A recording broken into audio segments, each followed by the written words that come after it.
Ito pa rin balita, lumabas sa isang online survey na pangatlo Makati City sa mga lungsod na may pinakamaraming taong may 5 o higit pang sexual partner sa loob ng isang taon. Sa gitna nito, inirekomenda naman ng United Nations na gawing legal na ang prostitusyon sa Pilipinas.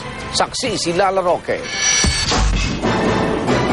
Dito sa tinaguriang business district ng Metro Manila, hindi lang daw negosyo ang patok.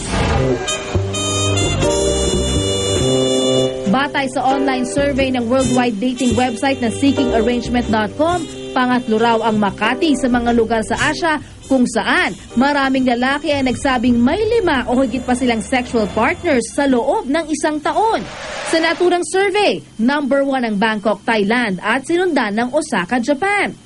Kilala ang lungsod ng Makati sa pagiging progresibo at dinadayo ng mga tao, mapalokal o dayuhan man. Kaya naman dahil dito, tingin ng pamunuan ng Makati, madaling magamit ang kanilang pangalan.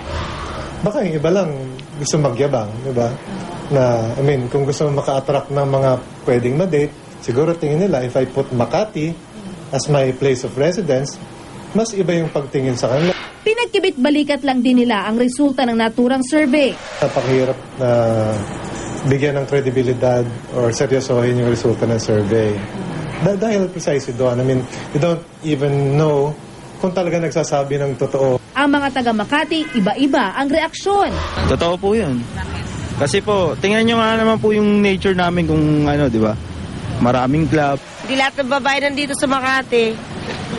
Ganun na ang isip ng mga tao, di ba? Pero kung mga bahay aliwan lang ang pag-uusapan, hindi lang naman yan sa Makati matatagpuan.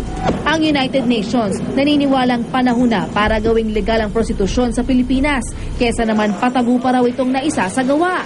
Batay sa report na Sex, Work and the Law in Asia and the Pacific, mas mapoproteksyonan daw ng batas ang mga commercial sex worker kung isasaligal ang prostitusyon.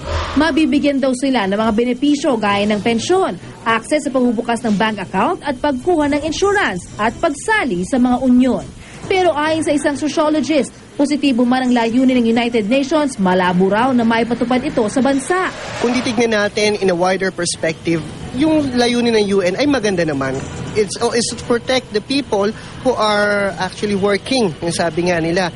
However, in the Philippine context, mukhang hindi ito katanggap-tanggap ng ating pamilya, ng ating gobyerno. At para sa isang bansang may maraming Katoliko, hindi matanggap ng simbahan ang panukalang gawing legal ang prostitusyon na parang katumbas na raw ng pang-aabuso sa mga tao.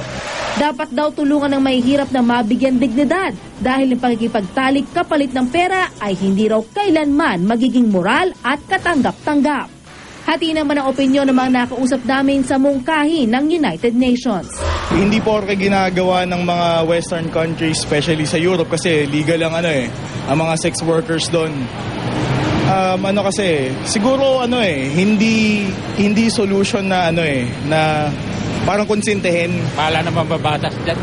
Ako si Lala Roque, ang inyong saksi.